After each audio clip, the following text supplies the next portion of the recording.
చెల్లి వింటున్నావా? ఎవరినో నువ్వు ప్రేమించావు, ఇప్పుడు ఏమంటున్నావు? మోసపోయాను అంటున్నావు. ఎందుకు మోసపోయావు? వాడు నిన్ను తిరిగి ప్రేమించలేదు కాబట్టి. తమ్ముడు వింటున్నావా? నువ్వు ఎవరినో ప్రేమించావు, మోసపోయావు. ఎందుకని? తిరిగి ప్రేమించే మనిషి కాదు కాబట్టి. అయితే నీకు శుభవార్త, నిన్ను ప్రేమించేవాళ్ళు నాకెవ్వరూ లేదనుకుంటున్నావు, కానీ నిన్ను ప్రాణంగా ప్రేమించే మంచి స్నేహితుడు, లోకరక్షకుడు ఉన్నాడు. ఆయన ప్రభు అయిన యేసుక్రీస్తు. ఆయన 2 చేతులు చాచి అంటున్నాడు, నా బిడ్డ వచ్చేసేయ్.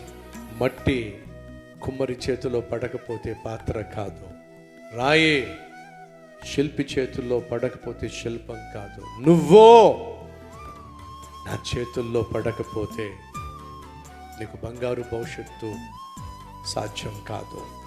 రా, వచ్చేసే. నీ పట్ల ఉన్నతమైన తలంపులు కలిగి ఉన్నాను, శ్రేష్టమైన ఆలోచనలు కలిగి ఉన్నాను.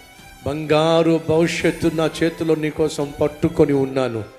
వచ్చేసేయ్, నా చేతుల్లో పడు. నిన్ను నేను పనికొచ్చే పాత్రగా, 10 మందికి ఆశీర్వాదంగా, ఆదర్శంగా నిన్ను మార్చేస్తా.